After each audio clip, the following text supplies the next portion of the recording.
Hello friend, good morning. स्वागत है आप सबका हमारे यूट्यूब चैनल लर्नर्स क्लासेस में। हम पढ़ रहे थे घटना चक्र पूर्वावलोकन हिस्ट्री 2023 एडिशन को, जिसमें हमारा जो है चैप्टर आज का रहेगा वो रहेगा दक्षिण भारत, जिसमें चोल, चालुक्य, पल्लव एवं संगम युग जो है सभी को हम इसमें देखेंगे। चलिए शुरू करते हैं। इससे पहले फ्रेंड्स आपसे रिक्वेस्ट, यदि आप चैनल पर पहली बार है तो प्लीज़ चैनल को सब्सक्राइब कर लीजिएगा, वीडियो को लाइक कर दीजिएगा और शेयर करिए, और जो भी आपके सजेशन है उसे कमेंट बॉक्स में जरूर बताइएगा। और यदि पीडीएफ चाहिए तो वीडियो के डिस्क्रिप्शन बॉक्स में टेलीग्राम का लिंक दिया गया है, वहाँ पर जाकर जो है टेलीग्राम ग्रुप ज्वाइन कर लीजिए। वहाँ पर जो है वीडियो के साथ में इसको आप जो है आपको इसकी पीडीएफ प्रोवाइड करा दी जाएगी।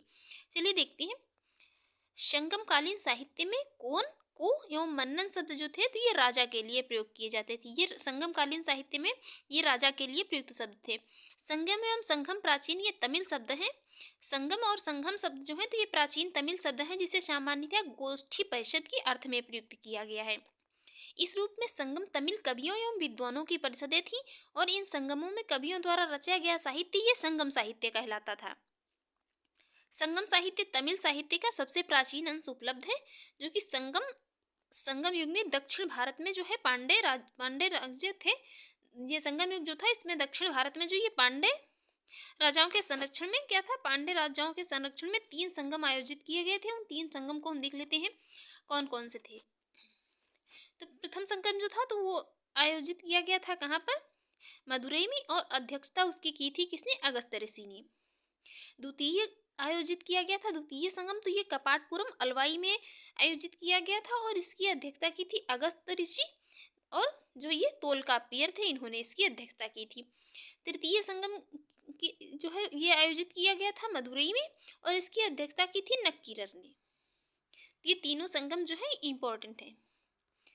आगे बात करेंगे, दक्षिण भारत की आर्यकरण का श्रेय जो है तो ये महर्षि अगस्त्य को दिया जाता है। इन्हें तमिल साहित्य के जनक के रूप में जाना जाता है, और तोलकाप्पियम द्वितीय संगम का एकमात्र जो है अवशिष्ट ही नहीं बस बल्कि जो है क्या प्रत्युत अद्यतन उपलब्ध तमिल साहित्य का प्राचीनतम ग्रंथ है। कौन, तोलकाप्पियम बहुत पूछा जाता है। इसके प्रणयनकर्ता जो है तो ये तोलकाप्पियर ऋषि अगस्त्य के 12 योग्य शिष्यों में से एक थे। यह एक व्याकरण ग्रंथ है। इसकी रचना सूत्र शैली में की गई है, और व्याकरण के साथ साथ यह काव्य शास्त्र का भी एक अच्छा जो है उच्च कोटि का मतलब ग्रंथ है। अब बात करेंगे शिल्पाधिकारम की। शिल्पाधिकारम जो है तो इसका लेखक इलंगो आडिगल था। शिल्पाधिकारम ग्रंथ का लेखक था इलंगो आडिगल। यह भी जो है संगम साहित्य का महत्वपूर्ण महाकाव्य है। इसका लेखक चोल नरेश कार्यकाल का जो है ये पौत्र था, और इस ग्रंथ में पुहार या कावेरी पट्टनम के एक धनाढ्य व्यापारी के पुत्र कोलन और एवं जो है उसकी मतलब एक अति सुंदर किंतु जो है दुर्भाग्यशालिनी पत्नी कन्नगी से संबंधित दुखद एवं मार्मिक कथा का इसमें वर्णन किया गया शिल्पाधिकारम में। तिरुकुर्रल जो है तो ये तमिल भाषा में रचित काव्य रचना है, जिसमें नीति शास्त्र का वर्णन किया गया। इसके रचयिता कौन है, तो तिरुकुल्लर के रचयिता जो है तिरुकुर्रल है, इसके रचयिता है तिरुवल्लुर। वल्लुवर इसके रचयिता है। और जो तोलकाप्पियम है तो ये तमिल भाषा के व्याकरण की पुस्तक है। कुरल तमिल साहित्य का बाइबिल तथा लघुवेद माना गया है। इसको किसको, कुरल को। ये तमिल साहित्य का इसको बाइबिल माना जाता है। इसे मुप्पाल भी कहा जाता है। इसकी रचना की थी तिरुवल्लुवर ने। तिरुवल्लुवर है तो इन्होंने ही इसकी रचना की है। अनुश्रुतियों के अनुसार तिरुवल्लुवर ब्रह्मा के अवतार थे। हम बात करेंगे यहाँ पर पल्लव शासक सिंह विष्णु, जिनका जो समय काल रहा था तो 575 ईस्वी से लेकर 600 ईस्वी तक रहा था। अवनी सिंह की उपाधि धारण की थी इन्होंने। कशाकुंडी दान पत्र से ज्ञात होता है कि सिंह विष्णु जो थे इन्होंने चोल, पांडे, सिंघल तथा कलम के राजाओं जो है कलम राजाओं के मतलब इन्होंने पराजित किया था। आगे ये जो नरसिंह वर्मन प्रथम, तो ये 630 से लेकर 668 ईस्वी में इन्होंने महामल्ल की उपाधि धारण की थी। और परमेश्वर वर्मन प्रथम जो कि मतलब लगभग कब से 670 ईस्वी से लेकर 700 ईस्वी ने ये लोकादि, एकमल्ल, रणंजय, अत्यंत काम, उग्रदंड और गुणभाजन ये आदि उपाधियां धारण की थी किसने, परमेश्वर वर्मन ने। इसमें जो है नरसिंह वर्मन प्रथम की ये महामल्ल की उपाधि ये बहुत पूछी जाती है। महेंद्र वर्मन प्रथम ये 600 से लेकर 630 ईस्वी तक रहे थे। इन्होंने मत्तविलास प्रहसन नामक एक हास्य ग्रंथ की रचना की थी। एक हास्य ग्रंथ था। तो इनका जो ये टाइम पीरियड इसी तरह याद रखिए, ये मतलब मैचिंग में पूछा जा सकता है। कौन सा किस शासन मतलब किसका कब तक रहा था, तो याद रखिए ये महेंद्र वर्मन प्रथम है। तो इनका समय काल रहा है 630 मतलब 600 से लेकर 600 ईस्वी से लेकर 630 ईस्वी तक। और जो है मत्तविलास प्रहसन नामक हास्य ग्रंथ की रचना की है इन्होंने। ये बहुत पूछा जाता है। आगे बात करेंगे, संगम साहित्य में केवल जो है चोल, चेर एवं पांडव राजाओं के उद्भव और विकास के ही विवरण प्राप्त होते हैं। चोल स्थापत्य के उत्कृष्ट नमूने जो है तंजौर, वर्तमान तंजावुर के शिव मंदिर है, जो कि राजराजेश्वर या बृहदीश्वर नाम से प्रसिद्ध है। ये राजराजेश्वर या बृहदीश्वर के नाम से प्रसिद्ध है। इनका निर्माण राजराज प्रथम के काल में हुआ था और भारत का सबसे बड़ा तथा जो है लंबा मंदिर है। द्रविड़ शैली का सर्वोत्तम नमूना मतलब माना जाता है। मंदिरों में ये सबसे इसका जो है लंबा और द्रविड़ शैली का सर्वोत्तम नमूना माना जाए। इस मंदिर के बहिर्भाग में क्या है, तो नंदी की एकाश्मक विशाल मूर्ति बनी है, जिसे भारत की विशालतम नंदी की मूर्ति माना जाता है। आगे बात करेंगे यहाँ पर जो ये कृष्णा तथा तुंगभद्रा नदियां हैं, तो कृष्णा तथा तुंगभद्रा नदियों से लेकर कुमारी अंतरद्वीप तक विस्तृत भूभाग जो प्राचीन काल में ये तमिल प्रदेश का निर्माण करता था। इसमें कोरोमंडल तट या दक्कन के कुछ भाग जो उरैयूर, कावेरीपट्टनम और तंजावुर जो है, तो ये सभी क्या चोलों के अधिकार में थे। परांतक प्रथम के अंतिम दिनों में राष्ट्रकूट शासक कृष्ण तृतीय ने पश्चिमी मतलब गंगों की सहायता से जो है क्या तक्कोलम के युद्ध में चोलों को परास्त किया था और तंजौर, जो कि वर्तमान में तंजावुर, पर अधिकार कर लिया था। कृष्ण तृतीय ने इस उपलक्ष्य में जो है तंजई कोंड की उपाधि धारण की थी। किसने? कृष्ण तृतीय जो तृतीय थे, तो उन्होंने तंजयु कोंड की उपाधि धारण की थी इस विजय के बाद। आगे बात करेंगे यहाँ पर चोलों की राजधानी जो थी तंजौर, इसके अतिरिक्त गंगैकोंड चोलपुरम भी चोलों की राजधानी थी। संगम काल में जो चोलों की राजधानी थी तो उरैयूर थी, उरैयूर राजधानी थी इनकी। द्रविड़ देश में जो ये चोल जो अधिपत्य थे, तो द्रविड़ देश में चोल अधिपत्य की स्थापना वस्तुतः किसने? तो ये परांतक प्रथम ने की थी। उसने मदुरा के पांड्य राजा राज सिंह द्वितीय को हराकर मदुरे कोंड उपाधि धारण की थी और राजराज प्रथम ने सर्वप्रथम चेर राज्य को केरल या जो कि मतलब कंडलूर में इसको परास्त किया और राजराज प्रथम और उसके पुत्र राजेंद्र प्रथम ने दक्षिणी पूर्वी एशिया के शैलेंद्र साम्राज्य के विरुद्ध सैन्य चढ़ाई की तथा कुछ क्षेत्रों को उसमें से जीत भी लिया। आगे बात करेंगे यहाँ पर चोल शासक थे राजराज प्रथम ने सिंघल द्वीप जो मतलब श्रीलंका पर आक्रमण करके उत्तरी सिंघल को जीतकर अपने राज्य में मिलाया और विजित क्षेत्रों में राजराज ने जो है क्या किया, राजराज प्रथम ने ये अनुराधापुर को नष्ट करके पोलोनरू को इस क्षेत्र की जो है राजधानी बनाया और इसका नाम जो रखा तो वो जननाथ मंगलम रखा। इसका नाम ये जननाथ मंगलम रखा। आगे बात करेंगे राजराज प्रथम की मृत्यु के बाद उसका योग्यतम पुत्र हुआ राजेंद्र प्रथम। ये सम्राट बना और उसने अपने जो है पिता की साम्राज्यवादी नीति थी उसको आगे बढ़ाया। फिर राजेंद्र प्रथम का काल जो है चोल शक्ति का चरमोत्कर्ष जो है काल हुआ। ये राजेंद्र प्रथम का मतलब सबसे जो है अधिक ये चरमोत्कर्ष काल रहा इसका राजेंद्र प्रथम का। राजेंद्र प्रथम के बारे में कहा गया है कि उसने बंगाल की खाड़ी को चोल झील का स्वरूप प्रदान किया। बंगाल की खाड़ी थी तो उसने उसको जो है चोल झील का स्वरूप प्रदान किया और उसने संपूर्ण ये सिंघल द्वीप जो श्रीलंका को जीत लिया और वह सिंघल का मतलब वहाँ जो सिंघल का राजा महेंद्र पंचम को उसने बंदी बनाकर चोल राज्य में लाया और उसने ये जो पवित्र गंगा जल लाने के उद्देश्य से गंगा घाटी में अभियान किया तथा पाल शासक था वहाँ का महिपाल प्रथम को पराजित किया और इस विजय के उपलक्ष्य में उसने गंगैकोंड की उपाधि धारण की। और उसके बाद फिर यहाँ पर जो ये हुआ ये गंगैकोंड चोलपुरम नामक एक राजधानी की स्थापना की गई। यहाँ पर फिर नवीन राजधानी के निकट ही उसने सिंचाई के लिए चोल गंगम नामक एक विशाल तालाब का भी निर्माण करवाया। और कोलुन्तुक प्रथम के समय में श्रीलंका के राजा विजय बाहु ने अपनी स्वतंत्रता घोषित की, किंतु जो ये कोलुन्तुक प्रथम ने श्रीलंका में चोल प्रभाव की समाप्ति के प्रति किसी कटुता का जो है यहाँ पर प्रदर्शन नहीं किया। उसने अपनी पुत्री का विवाह श्रीलंका के ये राजकुमार थे वीर पेरुमाल के साथ जो है कर दिया। चोल शासक कोलुन्तुक प्रथम के शासनकाल में 1077 ईस्वी में जो 72 सौदागरों का एक दूत मंडल चीन भेजा गया और कोलुन्तुक प्रथम को चोल लेखों में सुंगम तविर्त और अर्थात जो है क्या इसको सुंगम तविर्त या मतलब करों को घटाने वाला कहा गया है। आगे बात करेंगे यहाँ पर ये चोल साम्राज्य को प्रशासन की सुविधा के लिए 6 प्रांतों में विभाजित किया गया था। जिन प्रांतों को इसमें मंडलम कहा जाता था, जिन जो मतलब प्रांतों में विभाजित किया गया था प्रशासन के लिए, जितना कि मतलब उसको जो है प्रशासन करने में वहाँ पर जो है कोई असुविधा ना हो, तो इनको मंडलम कहा जाता था।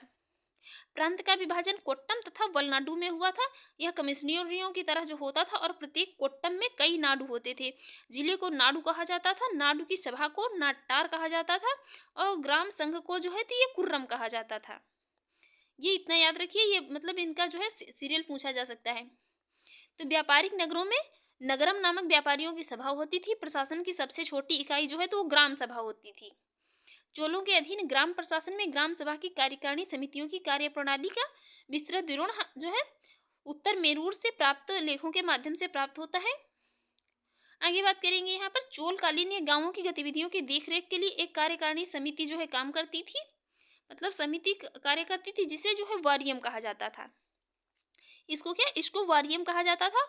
और उद्यान प्रशासन का कार्य देखने वाली समिति को टोटवारियम कहा जाता था। और जो संवत्सर वारियम होती थी तो ये वार्षिक समिति होती थी। और जो तालाब समिति होती थी इसको यरिवारियम कहते थे।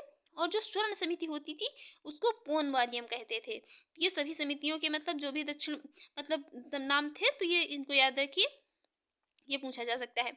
आगे बात करेंगे यहाँ पर चोल काल में जो व्यापारियों तथा शिल्पियों की सभा को श्रेणी तथा जो है पूग कहा जाता था। क्या ये शिल्पियों की मतलब सभा होती थी तो उसको या तो श्रेणी कहते थे या क्या पूग कहा जाता था। आगे बात करेंगे यहाँ पर चोल कलाकारों ने ये दक्षिण कला में सफलता प्राप्त की थी और उन्होंने पत्थर तथा धातु की बहुसंख्यक मूर्तियों का निर्माण किया। और पाषाण मूर्तियों से भी मतलब अधिक धातु जो कांस्य मूर्तियों का निर्माण हुआ था वहाँ पर। सर्वाधिक सुंदर मूर्तियां नटराज शिव की थी जो बड़ी संख्या में वहाँ से मिलती हैं। इनमें विष्णु की इसमें जो है ये विश्व की श्रेष्ठतम प्रतिमा रचनाओं में इसे शामिल किया जाता है। ये मूर्तियां प्राय जो है चतुर्भुज है। शिव की दक्षिणा मूर्ति प्रतिमा उन्हें गुरु शिक्षक के रूप में जो है ये प्रदर्शित करती है। और इस रूप में शिव अपने भक्तों को सभी प्रकार का ज्ञान प्रदान करते हुए माने गए हैं। और इस रूप में शिव की ये दक्षिण दिशा में मुख किए हुए प्रतिमा स्थापित की गई है। मतलब जो प्रतिमा स्थापित की गई तो उसमें मुख्य जो इसका जो है तो दक्षिण दिशा में है। चोल राजाओं ने एक विशाल संगठित सेना का निर्माण किया था। चोलों के पास अश्वगज एवं पैदल सैनिकों के साथ साथ ये जो अत्यंत शक्तिशाली नौसेना भी थी। चोलों के पास क्या था, मतलब ये शक्तिशाली नौसेना भी थी। और इसी नौसेना की सहायता से ही उन्होंने श्री विजय, सिंघल, मालदीव आदि द्वीपों की जो है विजय की थी। चोल साम्राज्य के सम्राट प्राय अपने जीवन काल में ही युवराज का चुनाव कर लेते थे और उसके बाद उसको जो है क्या करते थे, उत्तराधिकारी बना देते थे। आगे बात करेंगे यहाँ पर तगर प्राचीन भारत का एक महत्वपूर्ण व्यापारिक केंद्र था। तगर जो था तो ये एक महत्वपूर्ण व्यापारिक केंद्र था प्राचीन भारत का। यह कल्याण तथा वेंगी के मध्य स्थित था।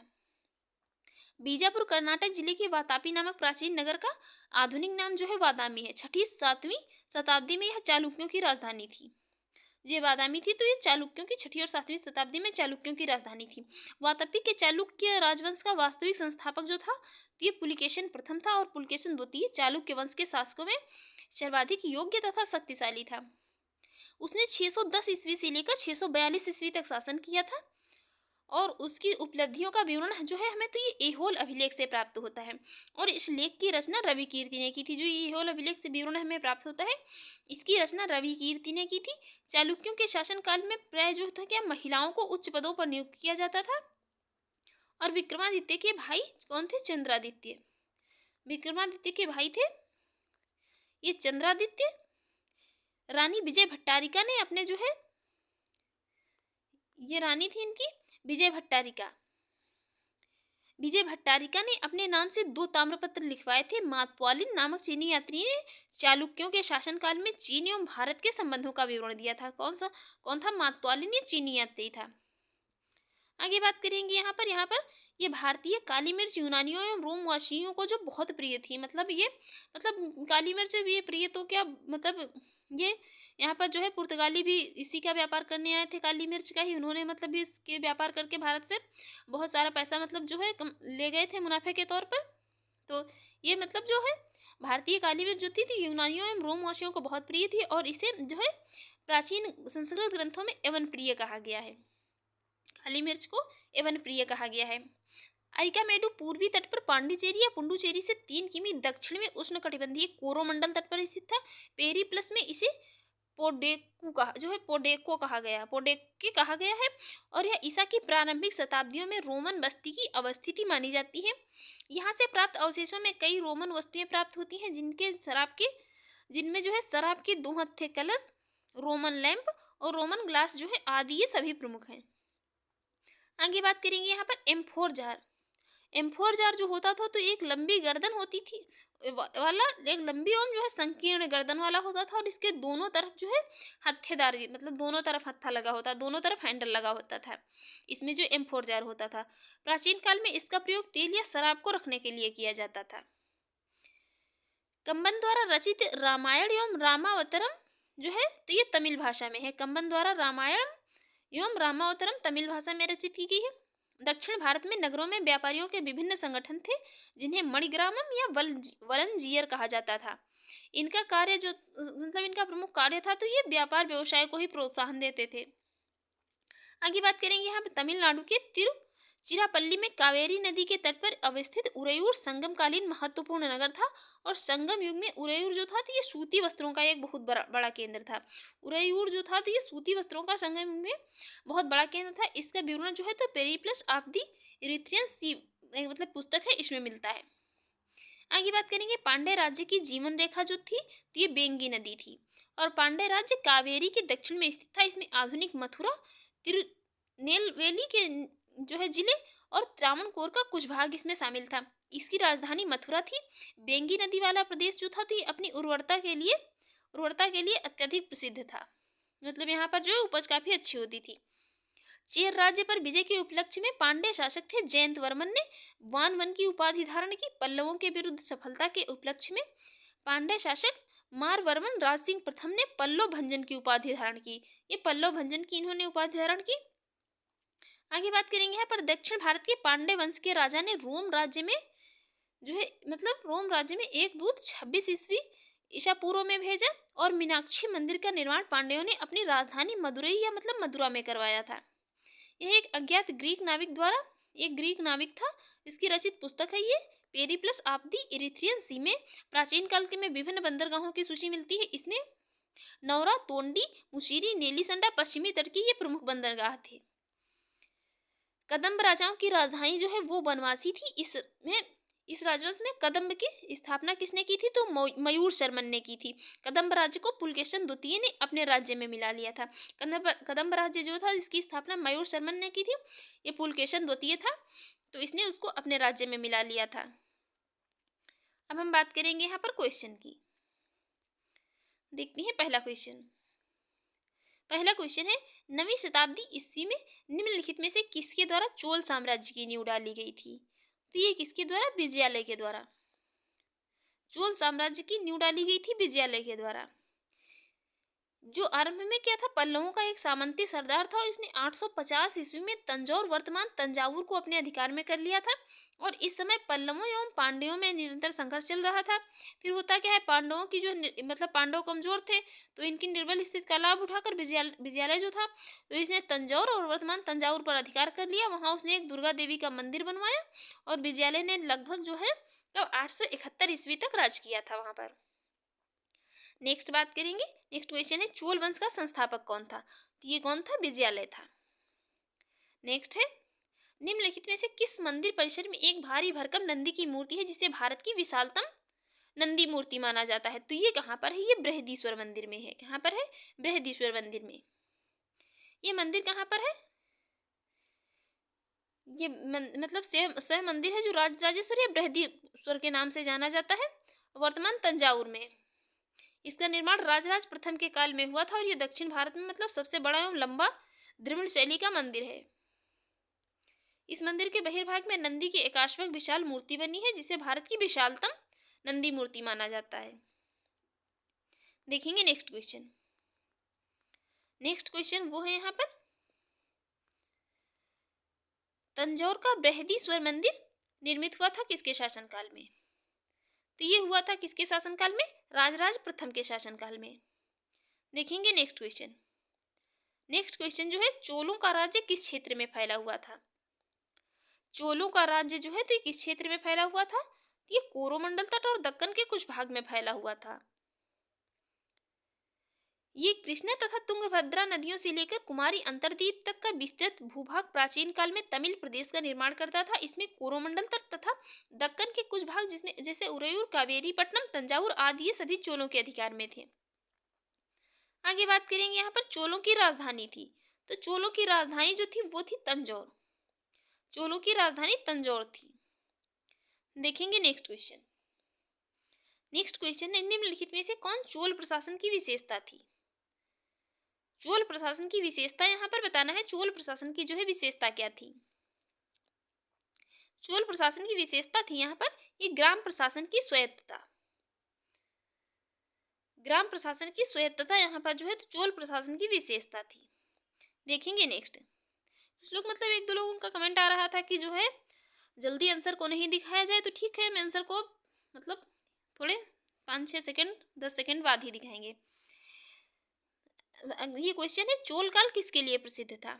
तो चोल काल जो है आप लोग भी मतलब गेस करिए कि आंसर यहाँ पर क्या होगा। चोल काल प्रसिद्ध था किसके लिए? ये प्रसिद्ध था यहाँ पर ये ग्राम पंचायतों के लिए। देखेंगे नेक्स्ट क्वेश्चन। नेक्स्ट है, चोल युग प्रसिद्ध था निम्न के लिए। तो ये प्रसिद्ध था किसके लिए? ग्रामीण सभाओं के लिए प्रसिद्ध था। नेक्स्ट है किस दक्षिण भारतीय राज्य में उत्तम ग्राम प्रशासन था?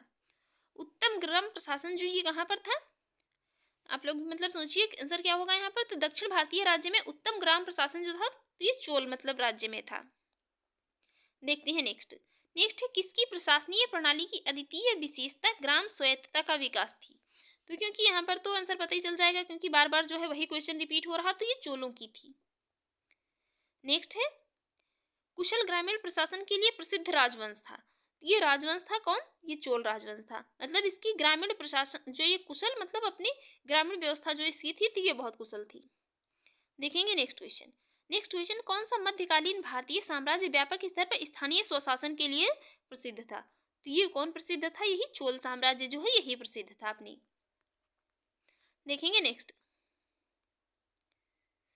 क्वेश्चन है यहाँ पर, चोलों के अधीन ग्राम प्रशासन के बहुत से ब्यौरे जिन शिलालेखों मिलते हैं वे कहाँ हैं?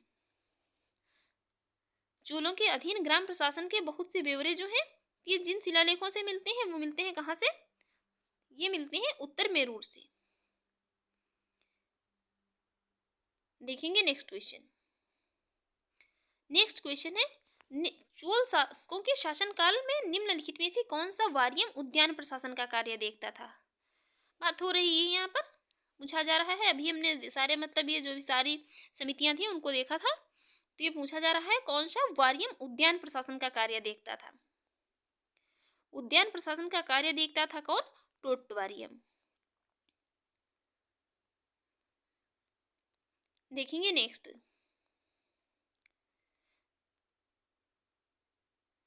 जो है यहाँ पर 2 स्टेटमेंट दिए हैं, बताना है कौन सा आंसर सही होगा। पहला स्टेटमेंट है, चोलों ने पांड्य तथा चेर शासकों को पराजित कर प्रायद्वीपीय भारत पर प्रारंभिक मध्यकालीन समय में अपना प्रभुत्व स्थापित किया। दूसरा स्टेटमेंट है, चोलों ने दक्षिण पूर्वी एशिया के शैलेंद्र साम्राज्य के विरुद्ध सैन्य चढ़ाई की तथा कुछ क्षेत्रों को जीता।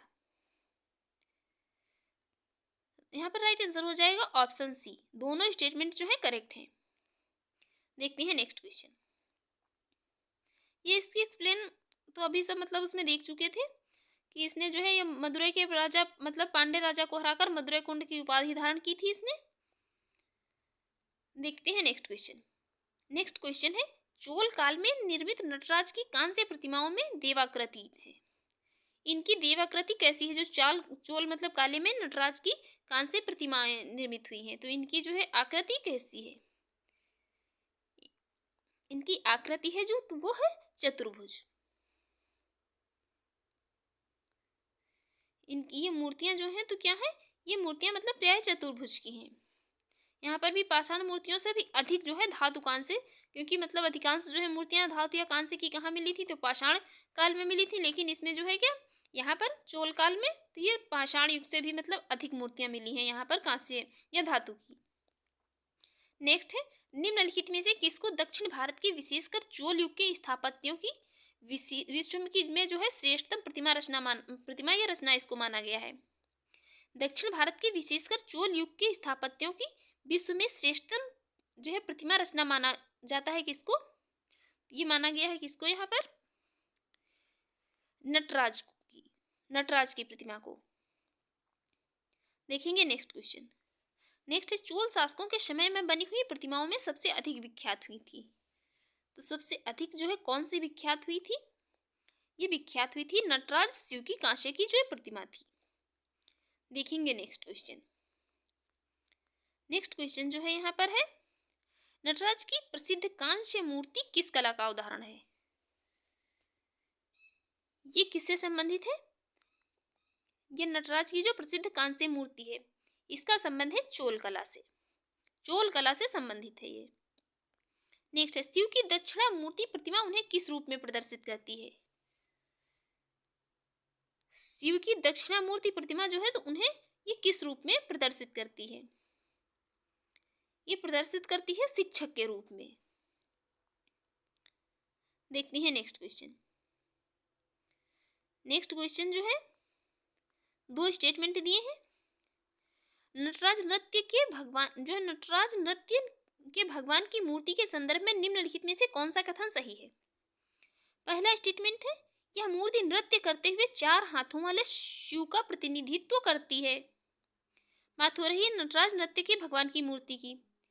दूसरा है, अपने दाएं कान में वह एक पुरुष का कुंडल पहने हुए हैं, बाएं में एक महिला का।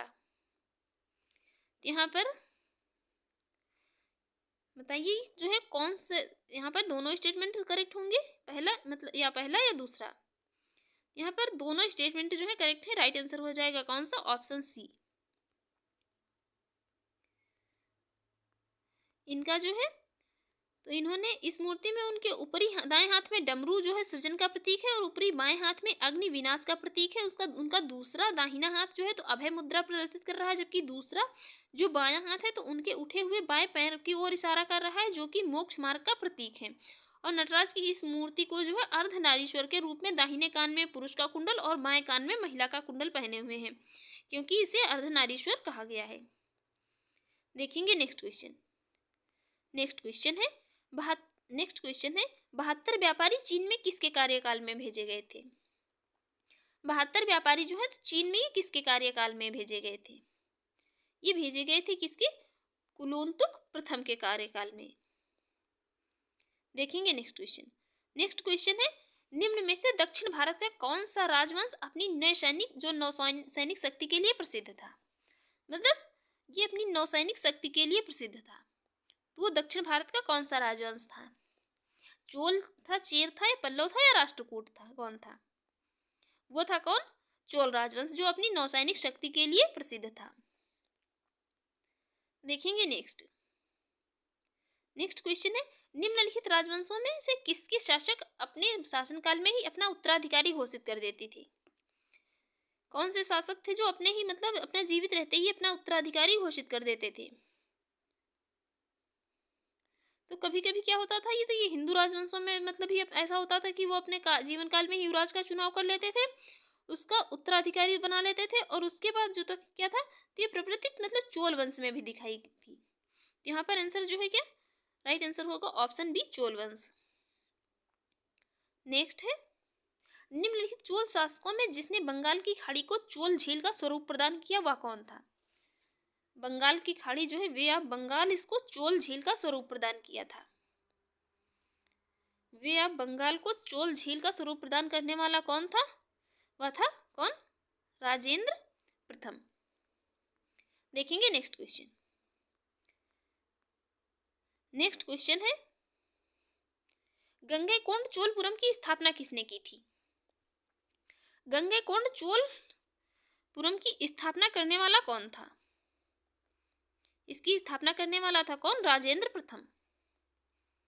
देखेंगे नेक्स्ट, निम्नलिखित में से किस चोल शासक को चोल गंगम नामक बृहद कृत्रिम झील बनवाने का श्रेय दिया जाता है? ये किसने बनवाई थी? चोल गंगम नामक एक बृहद कृत्रिम झील बनवाई थी। चोल शासक था, किसने बनवाई थी? चोल शासक, यहाँ पर तो सभी जिनके भी नाम दिए गए सभी जो है क्या चोल शासक ही हैं। ये बनवाई थी किसने? राजेंद्र ने। कभी कभी जो है यहाँ पर राजेंद्र प्रथम और राजेंद्र द्वितीय करके भी दे देता है। नेक्स्ट है, किस चोल राजा ने जल सेना प्रारंभ की थी? जल सेना प्रारंभ करने वाला कौन था? तो वो था परांतक चोल। ये जल सेना जो प्रारंभ की थी ये की थी किसने? राजराज प्रथम ने, न कि परांतक चोल ने। देखते हैं नेक्स्ट है, चोल शासक का नाम बताइए जिसने श्रीलंका के उत्तरी भाग पर विजय प्राप्त की थी। श्रीलंका के उत्तरी भाग पर विजय प्राप्त करने वाला कौन चोल शासक था? ये था कौन? ये था राजराज प्रथम। राजराज प्रथम था, तो इसलिए इसने श्रीलंका पर आक्रमण किया और उत्तरी सिंहल को जीतकर अपने राज्य में मिलाया। और फिर विजित क्षेत्र में राजराज ने अनुराधापुर को नष्ट कर पोलोनरुआ को इस क्षेत्र की राजधानी बनाया और इसका नाम जो जन्नाथ मंगलम रखा। और राजराज शैव मतावलंबी था, उसने शिवपाद शेखर की उपाधि भी धारण की थी। किसकी? शिवपाद शेखर की।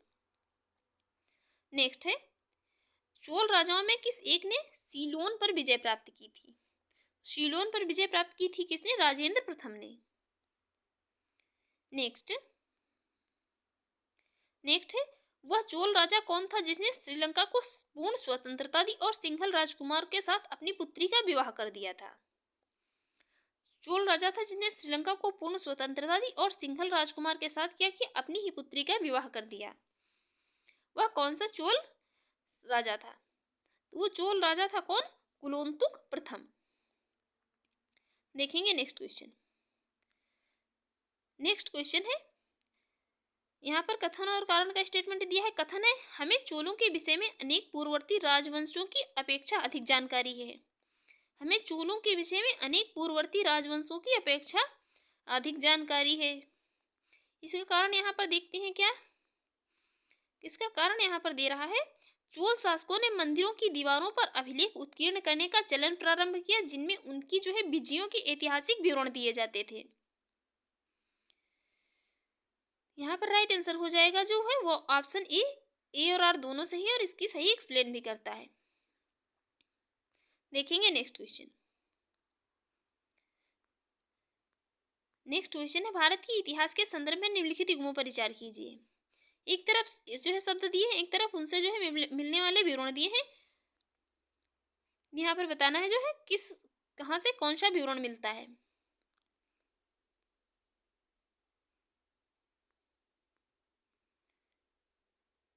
यहाँ से एरिपत्ति जो है, तो इससे भूमि जिससे मिलने वाला राजस्व अलग से ग्राम जलाशय के रखरखाव के लिए निर्धारित दिया जाता था, ये एरिपत्ति विवरण, यहाँ से भी इसका विवरण मिलता है। और जो ये घटिका, तो ये जो है प्राय मंदिरों से संबंध विद्यालय जो थे। बाकी ये दूसरा जो है तन्यूर है, तो ये एक अकेले ब्राह्मण अथवा एक ब्राह्मण समूह को दान दिए जाने वाले ग्राम नहीं थे। तो राइट आंसर हो जाएगा कौन सा? Option D. देखते हैं नेक्स्ट क्वेश्चन। नेक्स्ट क्वेश्चन है, निम्न में से कौन सी संस्था विदेशी व्यापार से संबंधित थी? तो विदेशी व्यापार से संबंधित थी नानादेशी और मणिग्रामम, ये दोनों संबंधित थी। ये मणिग्रामम, नानादेशिस, बलंगय, बलंजिया, इदंगय आदि जो है, ये मणिग्रामम, नानादेशिस दूसरे राज्यों के साथ व्यापार से संबंधित थी और ये संस्थाएं जो थी तो सभी व्यापार से ही संबंधित थी। नेक्स्ट है, प्राचीन भारत का निम्नलिखित में से कौन सा महत्वपूर्ण व्यापार केंद्र उस मार्ग पर था जो कल्याण को वेंगी से जोड़ता था? ये कौन था? तगर। नेक्स्ट है, चालुक्य वंश का सबसे महान शासक कौन था? बात हो रही है चालुक्य वंश के सबसे महान शासक की। चालुक्य वंश का सबसे महान शासक था कौन? पुलकेशिन द्वितीय। शासन कब से कब तक किया था? 610 से 642 ईस्वी तक शासन किया था और एहोल अभिलेख से इसके विवरण हमें प्राप्त होते हैं। नेक्स्ट, निम्नलिखित में से किस वंश द्वारा प्राय महिलाओं को प्रशासन में उच्च पद प्रदान किए जाते थे? महिलाओं को उच्च पद जो है किस प्रशासन मतलब वंश के द्वारा प्रदान किए जाते थे प्रशासन में? ये प्रदान किए जाते थे किसके द्वारा? चालुक्य वंश में। देखते हैं नेक्स्ट क्वेश्चन। नेक्स्ट क्वेश्चन है, चालुक्यों की राजधानी कहाँ थी? चालुक्यों की राजधानी जो थी वातापी या बादामी, बीजापुर के कर्नाटक जिले में। और 6वीं से 7वीं शताब्दी में चालुक्यों की राजधानी थी। और यहाँ पर जो वातापी के चालुक्य राजवंश का वास्तविक संस्थापक था पुलिकेशिन प्रथम। नेक्स्ट है, कवि कालिदास के नाम का उल्लेख किस में हुआ है? कवि कालिदास के नाम का उल्लेख जो है किस में हुआ है? महाकवि कालिदास हैं, इनके मतलब जो भी 8 ग्रंथ हैं बहुत महत्वपूर्ण है। इनका जो है उल्लेख किस में हुआ है? ये हुआ है किसमें? एहोल के उत्कीर्ण लेख में। देखते हैं नेक्स्ट है, संस्कृत के कवि और नाटककार कालिदास का उल्लेख हुआ है। संस्कृत के कवि और नाटककार कालिदास का उल्लेख कहाँ हुआ है? ये हुआ है पुलकेशन द्वितीय के इहोला लेख में। नेक्स्ट है, किस शासक ने सिंघल द्वीप के विरुद्ध 642 ईस्वी में 2 समुद्री अभियान भेजा? मतलब 2 समुद्री अभियान किसने भेजे इस सिंघल द्वीप के विरुद्ध 642 ईस्वी में? ये भेजे थे किसने? ये भेजे थे नरसिंह वर्मन प्रथम ने। पल्लव वंश का शासक था ये। देखते हैं नेक्स्ट। नेक्स्ट जो है, प्राचीन संस्कृत ग्रंथों में प्राय प्राप्य जो है एवं प्रिय शब्द घोतक था। एवं प्रिय जो है ये किसके लिए कहा गया था शब्द? ये मतलब कहा गया था किसके लिए? काली मिर्च के लिए ये एवं प्रिय शब्द का प्रयोग किया गया था। नेक्स्ट है, हल्बी किस भाषा परिवार से संबंध था? हल्बी किस भाषा परिवार से संबंधित था? यहाँ पर हल्बी जो है इसका संबंध था किससे? आर्यों से। आर्य भाषा परिवार से संबंधित था हल्बी। नेक्स्ट है, तोलकाप्पियम ग्रंथ संबंधित था। तोलकाप्पियम जो ये ग्रंथ था ये संबंधित था किससे? प्रशासन से, विधि से, या व्याकरण और काव्य से? किससे संबंधित था? ये संबंधित था किससे? व्याकरण और काव्य से, तोलकाप्पियम। देखते हैं नेक्स्ट। नेक्स्ट है, संगम साहित्य में तोलकाप्पियम एक ग्रंथ है, ये तमिल व्याकरण का है। नेक्स्ट है, शिल्पाधिकारम का लेखक था। शिल्पाधिकारम भी एक ग्रंथ था, इसका लेखक कौन था? इसका लेखक था कौन? इलंगो। देखेंगे नेक्स्ट क्वेश्चन। नेक्स्ट क्वेश्चन है, यहाँ पर जो है 2 सूचियां दी हुई हैं। एक तरफ ग्रंथ दिए हुए हैं, एक तरफ जो है जिससे मतलब जिस चीज का संबंध है जिससे वो यहाँ पर दिए हुए हैं। यहाँ पर देखते हैं किसका संबंध किससे है। तिरुकुर्रल का संबंध है दर्शन से। तोलकाप्पियम ये व्याकरण ग्रंथ है। शिल्पाधिकारम में जो एक प्रेम कथा का वर्णन किया गया है। मणिमैकले में वणिक कथा का वर्णन किया गया है। नेक्स्ट है वो है, शैव संतों के लेखन के संग्रह को 5वां वेद भी समझा जाता है। उपर्युक्त संग्रह का क्या नाम था? शैव संतों के लेखन के संग्रह को 5वां वेद भी समझा जाता है। और उपर्युक्त संग्रह का नाम क्या था? इसका नाम क्या था? इसका नाम था यहाँ पर तिरुमुराय। देखेंगे नेक्स्ट क्वेश्चन। नेक्स्ट क्वेश्चन जो है वो है, प्राचीन दक्षिण भारत में संगम साहित्य के बारे में निम्नलिखित कथनों में से कौन सा सही था? प्राचीन दक्षिण भारत में संगम साहित्य के बारे में पहला है, संगम कविताओं में भौतिक संस्कृत का कोई संदर्भ नहीं है। ये स्टेटमेंट इनकरेक्ट है। दूसरा स्टेटमेंट है, वर्ण का सामाजिक वर्गीकरण संगम कवियों को ज्ञात था। वर्ण का सामाजिक वर्गीकरण संगम कवियों को ज्ञात था। दूसरा स्टेटमेंट जो है यहाँ पर करेक्ट हो जाएगा। देखेंगे नेक्स्ट क्वेश्चन। नेक्स्ट क्वेश्चन है, ईसा की प्रारंभिक शताब्दियों में भारत तथा रोम के बीच घनिष्ठ व्यापारिक संबंधों की सूचना किस पुरास्थल की खुदाइयों से प्राप्त होती है? ये कहाँ से प्राप्त होती है?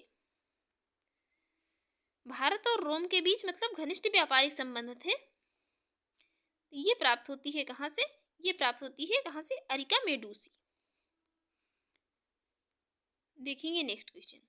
नेक्स्ट है, पूर्वी भारत में प्रमुख भारतीय जो है रोमन व्यापारिक स्थान था। पूर्वी भारत में प्रमुख भारतीय रोमन व्यापारिक स्थान था, ये कौन सा था? ये जो है था अरिकामेडू। कौन था? अरिकामेडू था। देखेंगे नेक्स्ट। नेक्स्ट जो है वो है, निम्नलिखित में से कौन सा बंदरगाह पोडेक के नाम से दी पेरिप्लस ऑफ द इरिथ्रियन सी के लेखक को जो ज्ञात था? बंदरगाह पोडेक के नाम से ये ज्ञात था किसको? ये ज्ञात था अरिकामेडू। नेक्स्ट, रोमन बस्ती कहाँ से प्राप्त हुई है? रोमन बस्ती कहाँ से प्राप्त हुई है? कहाँ से? कालीबंगा से, या रंगपुर से, या अरिकामेडू से, या सतारा से? सतारा का मतलब तो बाद में बहुत आएगी बात। तो कहाँ से प्राप्त हुई है? कालीबंगा की और रंगपुर की बात तो पहले ही हो चुकी है। तो कहाँ से? बच जाता है केवल अरिकामेडु। नेक्स्ट, एम्फोर जार होता है एक, एम्फोरा जार जो ये होता है, एम्फोरा जार ये कैसा होता है? एम्फोरा जार जो है तो ये होता है लंबा एवं दोनों तरफ हत्थेदार जार। बात हो रही है किसकी? एम्फोरा जार की, जिसका प्रयोग जो है तेल या शराब को रखने के लिए किया जाता है, जिसको कि शायद दोनों तरफ जो है हैंडल होता होगा तो उठाने में आसानी रहती होगी। नेक्स्ट है, निम्नलिखित राजवंशों में किसका उल्लेख संगम साहित्य में नहीं है? संगम साहित्य में किसका उल्लेख नहीं है? यहाँ पर बात हो रही है किसकी? संगम साहित्य की। तो उल्लेख नहीं है किसका? कदम्ब का या चेर राजवंश का या चोल वंश का या पांड्य वंश का? किसका नहीं है? कदम्ब का, कदम्ब राजवंश का उल्लेख नहीं है। बाकी चोल, चेर और पांडवों की तो पांड्य वंश की जो है, तो यहाँ पर पांडवों की नहीं, समझ लीजिएगा। बाकी जो है पांड्य की तो कथा ही चल रही है। देखते हैं नेक्स्ट क्वेश्चन। नेक्स्ट क्वेश्चन है, निम्नलिखित में से कौन एक तमिल देश के संगम युग का राजवंश नहीं था? तमिल देश के संगम युग का राजवंश कौन सा नहीं था? कौन सा नहीं था? चेर, पल्लव, चोल या पांड्य? तो ये नहीं था कौन? पल्लव। नेक्स्ट है, धार्मिक कविताओं का संकलन कुरल किस भाषा में है? धार्मिक कविताओं का एक संकलन है, इसको कहा जाता है कुरल। ये किस भाषा में है? ग्रीक, तेलुगु, तमिल या पाली भाषा में? तो ये है किसमें? तमिल भाषा में है। इसको जो है तमिल साहित्य, इसको बाइबिल या लघुवेद भी माना गया, इसे मुप्पाल भी कहा जाता है। इसकी रचना की थी तिरुवल्लुवर ने। नेक्स्ट है, निम्नलिखित तमिल ग्रंथों में किस लघुवेद की संज्ञा दी गई है? तो ये किसको? कुरल को। नेक्स्ट है, निम्नलिखित में से कौन तमिल रामायणम या रामावतारम का लेखक था? कौन था? तमिल रामायणम या रामावतारम का लेखक था? कौन था? कम्बन, नन्ने या कुट्टन जो है, इसको जो भी मतलब कोई वर्ड अगर पढ़ने में कुछ दिक्कत हो जाती है तो उसको आप अपने हिसाब से जो है प्रोनाउंस कर लीजिए। तो ये कौन था? कम्बन। देखते हैं नेक्स्ट क्वेश्चन। नेक्स्ट है, मध्यकालीन भारत के सांस्कृतिक इतिहास के संदर्भ में निम्नलिखित कथनों पर विचार कीजिए। पहला स्टेटमेंट है, तमिल क्षेत्र के सिद्ध जो है सित्तर एकेश्वरवादी थे तथा मूर्ति पूजा की निंदा करते थे। दूसरा है, कन्नड़ क्षेत्र के लिंगायत पुनर्जन्म के सिद्धांत पर प्रश्न चिन्ह लगाते थे तथा जाति अधिक्रम को अस्वीकार करते थे। यहाँ पर कौन सा जो है स्टेटमेंट करेक्ट होगा? यहाँ पर जो है दोनों स्टेटमेंट करेक्ट होंगे। देखते हैं नेक्स्ट क्वेश्चन। नेक्स्ट क्वेश्चन है, एक तरफ जो है उनकी राजधानियां या मतलब जो वंश है उनसे संबंधित स्थान दिए हैं। देखते हैं किस कैसे कौन सा स्थान संबंधित है। गुप्तों से संबंधित है देवगढ़, चंदेल से संबंधित है खजुराहो, चालुक्य से बादामी और पल्लव से पनमलय। देवगढ़ कहाँ है? तो ये उत्तर प्रदेश के ललितपुर जिले में है। नेक्स्ट है, निम्नलिखित में से कौन सा एक प्राचीन भारत में व्यापारियों का निगम था? तो ये क्या था? मणिग्रामम था। देखेंगे नेक्स्ट क्वेश्चन। नेक्स्ट क्वेश्चन जो है वो है, नेक्स्ट क्वेश्चन है, दक्षिण भारत का प्रसिद्ध तक्कोलम का युद्ध हुआ था। जो ये तक्कोलम का युद्ध हुआ था, तक्कोलम का युद्ध हुआ था, ये चोल एवं राष्ट्रकूटों के मध्य में हुआ था। देखेंगे नेक्स्ट। नेक्स्ट, चोल साम्राज्य को अंततः किसने समाप्त किया था? चोल साम्राज्य जो था इसको समाप्त करने वाला कौन था? चोल साम्राज्य को देख लेते हैं यहाँ पर, इसकी एक्सप्लेन। 1250 ईस्वी के आसपास जो होयसल और पांडव राज्य ने चोल राजा राजेंद्र तृतीय को परास्त कर दिया था। चोल राजा पांड्यों की अधीनता में लगभग 1279 ईस्वी तक जो है शासन करते रहे। इसके पश्चात चोल राज्य की जो है स्वतंत्र अस्तित्व का कोई प्रमाण नहीं मिलता है। उसके बाद फिर मलिक गाफूर ने बताया कि 1310 ईस्वी में दक्षिण विजय की थी, जिसमें उन्होंने यादव, काकतीय, होयसल, पांडे आदि राजाओं को जीता था। नेक्स्ट है, संगम युग में उरयूर किसके लिए विख्यात था? उरयूर जो है किसके लिए विख्यात था? ये विख्यात था किसके लिए? कपास के व्यापार का महत्वपूर्ण केंद्र था। देखेंगे नेक्स्ट क्वेश्चन। नेक्स्ट है उदयनजीरल। उदयनजीरल किस वंश से संबंधित था? उदयनजीरल का संबंध किससे था? इसका संबंध था यहाँ पर किससे? चेर वंश से। नेक्स्ट है पांड्य राज्य की जीवन रेखा कौन सी नदी थी? पांड्य राज्य जो था तो इसकी जीवन रेखा कौन सी नदी थी? ये जीवन रेखा थी इसकी कौन सी नदी? वेंगी नदी। देखेंगे नेक्स्ट। नेक्स्ट यहाँ पर कौन से संगम पतन पश्चिमी तट पर स्थित थे? अभी हमने जो ये यहाँ पर मतलब संगम पत्तन जितने थे, मतलब पत्तन मतलब बंदरगाह, तो ये सबको हमने अभी देखा था। तो ये कौन से बताना है? पश्चिमी तट पर थे। पश्चिमी तट पर कौन से थे इनमें से? कोरैके, पुहार, तोंडी या मुसिरी, कौन थे? तो ये थे यहाँ पर कौन? तोंडी और मुसिरी। देखेंगे नेक्स्ट। नेक्स्ट है संगमकालीन साहित्य में को एवं मन्नन किसके लिए प्रयुक्त होते थे? ये जब हमने मतलब स्टार्ट किया था तभी स्टार्टिंग में ही था, किसके लिए? राजा के लिए ये शब्द प्रयुक्त होते थे। देखेंगे नेक्स्ट। नेक्स्ट है तृतीय संगम हुआ था। तृतीय संगम जो हुआ था तो कहाँ हुआ था? अरिकामेडु में, मदुरई में, एर्नाकुलम में या तूकोरिन में? कहाँ पर हुआ था? ये हुआ था कहाँ पर? मदुरई में। नेक्स्ट है, ये तीनों को हम अभी देख चुके थे, फिर से जो है देख लीजिए यहाँ पर, और इसकी जो है पीडीएफ तो टेलीग्राम ग्रुप में आपको प्रोवाइड ही करा दी जाती है, वहाँ पर जो है आप अपना आराम से पढ़ भी सकते हैं फिर से। नेक्स्ट है किस ऋषि के बारे में कहा जाता है कि उन्हें दक्षिण भारत का आर्यकरण किया, उन्हें आर्य बनाया? दक्षिण भारत का मतलब आर्यकरण किया और उन्हें आर्य बनाया। ये किस ऋषि के बारे में बात की जाती है? विश्वामित्र या अगस्त्य या वशिष्ठ ऋषि या सांभर ऋषि के बारे में? तो ये बात की जाती है किसके? अगस्त्य ऋषि के बारे में। ये स्टेटमेंट दिया जाता है। नेक्स्ट है एक तरफ उनकी राजधानियां दी है, एक तरफ उनसे जो है संबंधित वंश दिए हैं। देखते हैं कौन सी जो है राजधानी से कौन सा वंश संबंधित है। चालुक्यों की राजधानी थी बादामी। पुलकेशन द्वितीय बादामी के चालुक्यों का सबसे प्रतापी राजा था और रवि कीर्ति द्वारा रचित इहोल प्रशस्ति से पुलकेशन द्वितीय का विस्तृत जो है इतिहास से ज्ञात होता। पल्लवों की राजधानी थी कांचीपुरम। हर्ष ने अपनी बहन राजश्री के साथ संयुक्त रूप से कन्नौज पर शासन किया था। और पांड्य जो थे, पांड्यों की राजधानी थी मदुरई। देखेंगे नेक्स्ट। नेक्स्ट जो है भारत के इतिहास में निम्नलिखित घटनाओं पर विचार कीजिए। 4 स्टेटमेंट बता दिए हैं और इनका जो है सही अरेंजमेंट बताना है। प्राचीन काल से ही मतलब सभी स्टेटमेंट है, इनका सही अरेंजमेंट इनका बताना है, मतलब कौन सा जो है प्रोग्राम पहले हुआ था। यहाँ पर राइट आंसर जो है हो जाएगा ऑप्शन सी।